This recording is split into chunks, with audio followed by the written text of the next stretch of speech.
जय बजरंग बली। आप सभी का हमारे चैनल में स्वागत है। आज हम आपको मंगलवार व्रत की पवित्र और चमत्कारी कथा सुनाने जा रहे हैं। यह व्रत भगवान हनुमान जी को समर्पित है, जो संकटों को दूर करने वाले, भक्तों की रक्षा करने वाले और सच्चे सेवक माने जाते हैं। जो भी व्यक्ति श्रद्धा और सच्चे मन से मंगलवार का व्रत करता है, इस कथा को सुनता या पढ़ता है, उसके जीवन के सभी दुख, कष्ट, बाधाएं दूर हो जाती है। उसे सुख, शांति, समृद्धि की प्राप्ति होती है। चलिए कथा को स्टार्ट करते हैं। प्राचीन समय में एक छोटे से नगर में एक गरीब बूढ़ी महिला रहती थी।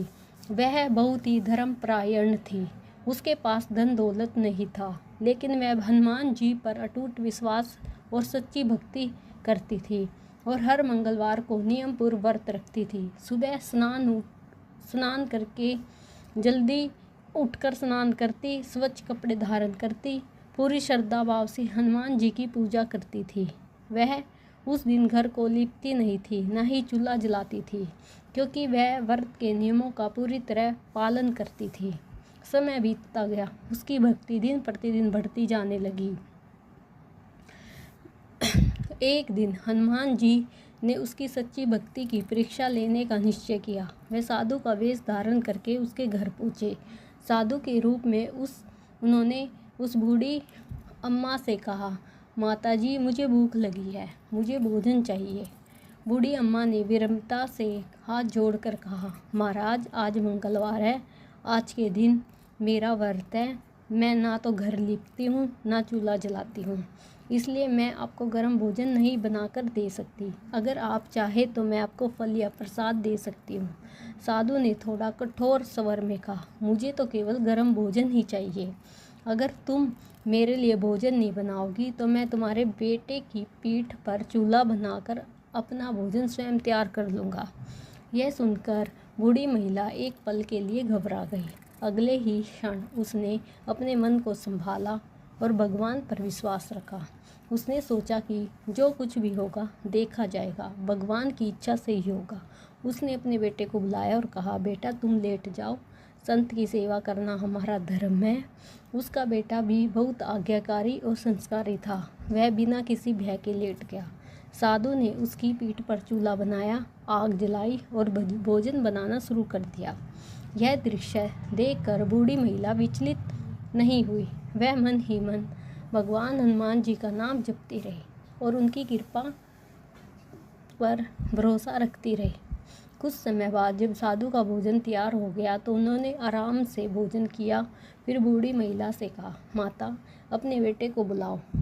बूढ़ी महिला ने दुखी स्वर में कहा, महाराज, आपने उसकी पीठ पर चूल्हा जलाया, वह कैसे उठ पाएगा। साधु महाराज ने मुस्कुराते हुए कहा, तुम एक बार उसे पुकार कर तो देखो। बूढ़ी महिला ने कांपती हुई आवाज़ से अपने बेटे का नाम लेकर पुकारा। जैसे ही उसने पुकारा, उसका बेटा तुरंत खड़ा हो गया। वह बिल्कुल स्वस्थ और सुरक्षित था, जैसे उसके साथ कुछ हुआ ही ना हो। यह देखकर बूढ़ी महिला की आंखों में आश्चर्य और खुशी के आंसू आ गए। तभी वह साधु से अपने असली रूप में प्रकट हुए। वह स्वयं हनुमान जी थे। हनुमान जी ने कहा, माता, मैं तुम्हारी भक्ति से खुशी हूँ। तुमने कठिन परीक्षा में ही मेरा व्रत और विश्वास को नहीं छोड़ा। तुमने सच्चे मन से मेरी सेवा की है, इसलिए मैं तुम्हें आशीर्वाद देता हूँ कि तुम्हारे जीवन के सभी दुख दूर होंगे। तुम्हारे घर में सदैव सुख, शांति, समृद्धि बनी रहेगी। यह कहकर हनुमान जी अंतर ध्यान हो गए। बूढ़ी महिला ने भगवान का धन्यवाद किया। उसी दिन से उसका जीवन बदल गया। उसके घर में कभी किसी चीज़ की कमी नहीं रही। सुख, शांति, समृद्धि जीवन बिताने लगी। तभी से मानता है कि जो भक्त सच्चे मन से मंगलवार का व्रत करता है, नियमों का पालन करता है, इस कथा को श्रद्धा से सुनता है या पढ़ता है, उस पर हनुमान जी की विशेष कृपा बनी रहती है। उसके जीवन के सभी संकट समाप्त हो जाते हैं। इसलिए हमें सच्चे मन से व्रत करना चाहिए, भगवान का नाम लेना चाहिए, दूसरों की सेवा करनी चाहिए। बोलिए पवन सुत हनुमान जी महाराज की जय। संकट मोचन हनुमान जी की जय। अगर आपको यह पवित्र कथा पसंद आई हो तो वीडियो को लाइक करें, शेयर करें, चैनल को सब्सक्राइब करना ना भूले। जय श्री राम, जय